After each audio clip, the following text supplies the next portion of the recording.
Les Rôdeurs de la Nuit, Kimetsu no Yaiba en VO, est un manga shonen écrit et dessiné par Koyoharu Gotoge et prépublié dans les pages du prestigieux magazine de Shueisha, le Weekly Shonen Jump, et ce depuis le 15 février 2016. Au Japon, le manga dénombre pour l'instant un total de 14 tomes et il est toujours en cours de prépublication.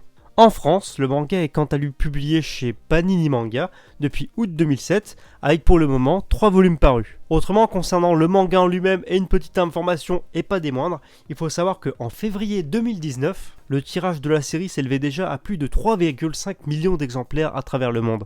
D'ailleurs, à noter qu'une adaptation en animé réalisée par le studio d'animation japonais Ufotable est prévue pour le 6 avril 2009 au Japon. L'anime sera quant à lui distribué en France, mais sur la plateforme de streaming légale Wakanim, et les premiers épisodes feront même l'objet d'une avant-première qui aura lieu le 31 mars au Grand Rex. Voilà en tout cas pour la partie information concernant le manga Les Rôdeurs de la Nuit, et maintenant je laisse l'ami Yuredo vous parler un peu plus de l'histoire.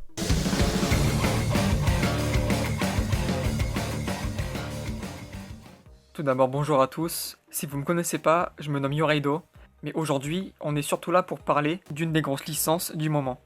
Alors, Les Rôdeurs de la Nuit, ou Kimetsu no Yaiba, est un shonen issu du magazine Shonen Jump. Prépublié depuis février 2016, la popularité du titre ne cesse de grimper. Et côté histoire, ça donne ça. Aux alentours du XXe siècle, dans un Japon ancien, Tanjiro, jeune homme sans histoire, retrouvera sa famille s'étant fait dévorer par des ogres, des créatures démoniaques se nourrissant de chair humaine. La seule rescapée de ce massacre est sa sœur, Nezuko, mais le héros se rend rapidement compte qu'elle s'est faite contaminer par les ogres. Si Tanjiro n'agit pas rapidement, il ne pourra plus sauver sa sœur. C'est ainsi que débute la vengeance de Tanjiro, étant fermement prêt à sauver sa sœur et à terrasser les ogres. Vous l'aurez compris, dans cet univers, l'espèce humaine est menacée par les démons, et Tanjiro va intégrer une équipe de combattants, spécialisée dans l'affrontement face aux ogres.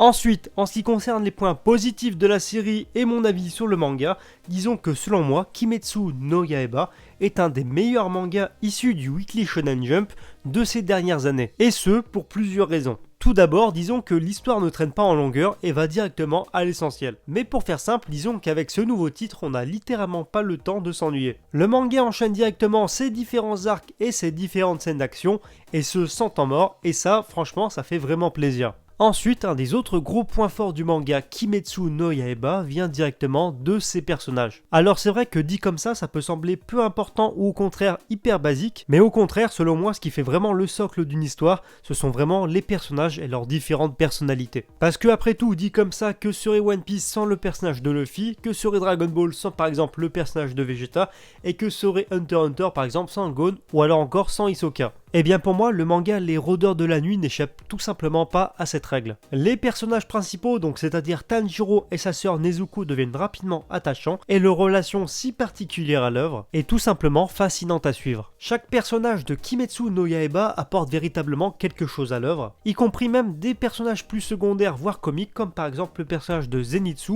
ou Inosuke, qui ont chacun une personnalité qui leur est propre et qui dessert véritablement l'histoire. Ensuite, il faut savoir qu'un des plus gros points forts du manga et de l'histoire Kimetsu no Yaiba peut paraître un peu basique, mais il s'agit tout simplement de l'histoire. En effet, le synopsis du manga peut paraître hyper basique et pourtant la mangaka maîtrise véritablement son récit et cela se ressent vraiment dès les premiers chapitres. Alors c'est sûr que l'histoire se développe rapidement sur des bases qui peuvent paraître basiques pour un titre du genre, mais qui pourtant s'avèrent vraiment solides et cohérentes par la suite. Et c'est d'ailleurs éventuellement sur ce point-là qu'on pourrait faire le parallèle avec le manga My Hero Academia, c'est tout simplement que les fondements de l'histoire sont basiques et pourtant véritablement solides. Concernant les points positifs de l'œuvre, un point qui fait que, selon moi, la série a de grandes chances de marquer les esprits, c'est sa position dans le marché actuel. Selon moi, c'est véritablement depuis l'apparition de Kimetsu no Yaiba que le Jump est redevenu grand. Les gens parlent souvent du trio de légendes One Piece, Bleach et Naruto, et beaucoup crachent sur le Jump actuel. Sauf qu'avec des titres comme Kimetsu no Yaiba, on a une vraie fraîcheur, quelque chose qui change totalement. Le thème de la vengeance reste basique, certes, mais c'est tout ce qui entoure cette simple vengeance qui est passionnant. Tout d'abord, ça fait du bien d'avoir une série du Jump avec une époque comme le Japon du XXe siècle, vraiment ancien. Et les dessins de la mangaka Koyoharu Gotoge collent parfaitement avec cette époque justement. Certains peuvent voir ce style graphique comme trop spécial, peut-être trop moche, mais ce style un peu brutal, avec des angles cassés, carrés, vraiment brute dans sa manière de faire, bah c'est ce que je veux pour une série qui se passe dans la nature et qui traite de combats à l'épée. Avec ce style graphique, les créatures démoniaques sont encore plus vilains et la nature expose son côté féroce. Un autre point qui, selon moi, est remarquable, c'est la rapidité du déroulement de l'histoire. C'est le cas pour les 3 premiers tomes, en tout cas, mais les étapes de l'évolution de Tanjiro est montrée de manière expéditive, notamment son entraînement au combat. On passe super rapidement au véritable danger qui est les ogres, et ça fait vraiment du bien. Enfin, avant de terminer cette vidéo, je souhaite quand même revenir sur un point essentiel, un dernier point qu'a soulevé Yuredo, et qui est tout simplement le style graphique de l'auteur. Alors c'est vrai que dit comme ça, quand on regarde un peu de l'extérieur les planches de la mangaka, les dessins peuvent rebuter pas mal de monde par leur côté qui peut paraître au premier abord trop basique. Mais personnellement, tout comme Yureido, je trouve que ça donne vraiment une entité qui lui est propre au manga, un certain charme qui permet en fait de contraster avec les autres séries et justement de se détacher un peu des autres séries du Weekly Shonen Jump. De plus, ce style graphique qu'on pourrait qualifier de basique au premier abord prend vraiment tout son sens lors des scènes d'action et de combat. Ce qui donne d'ailleurs aux scènes d'action dans le manga un côté beaucoup plus épique et beaucoup plus immersif. En tout cas voilà concernant les points positifs du manga Kimetsu no Yaiba, aussi connu sous le nom du manga Les Rôdeurs de la Nuit en France, et on en a maintenant terminé avec cette vidéo. Enfin bref, voilà, c'est tout pour cette vidéo, j'espère vraiment qu'elle vous a plu. En tout cas, moi, ça m'a fait vraiment plaisir de vous parler enfin du manga Kimetsu no Yaiba, et j'espère vraiment qu'à travers cette vidéo, on vous aura donné envie avec Yureido de découvrir ce titre, ou en tout cas de le lire, et ce de toute urgence. D'ailleurs, en parlant de Yureido, je tenais vraiment à le remercier, il a fait non seulement un boulot formidable, et en plus, il a accepté mon invitation quand je lui ai proposé justement de réaliser en collaboration cette vidéo. Il n'était pas obligé, ça franchement ça fait vraiment plaisir, donc merci à lui. D'ailleurs si c'est pas encore fait, n'hésitez pas à aller checker sa chaîne, je vous mets directement le lien dans la description et même peut-être l'adresse de son lien à l'écran directement. Allez le suivre, allez le soutenir et allez vous abonner à sa chaîne. Franchement il fait d'excellentes vidéos de qualité et ça serait dommage de passer à côté de ça. En plus de ça on est plus de 1500 sur la chaîne, du coup il suffirait qu'au moins 500 personnes aille suivre Yureido, aille s'abonner à sa chaîne, et ça permettra en fait de lui mettre un gros coup de projecteur, et ça serait vraiment cool.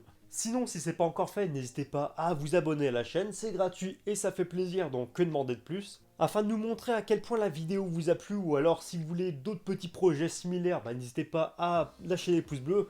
Plus il y aura de pouces bleus, plus ça montrera à quel point la vidéo a été appréciée, tout simplement. Sinon, rien à voir, mais il faut savoir que je suis présent sur Facebook, sur Twitter, et sur Instagram, donc sur ces 3 réseaux. De toute façon, tous les liens sont en dessous de la vidéo, dans la description. Vous avez juste à cliquer et tous les liens y sont.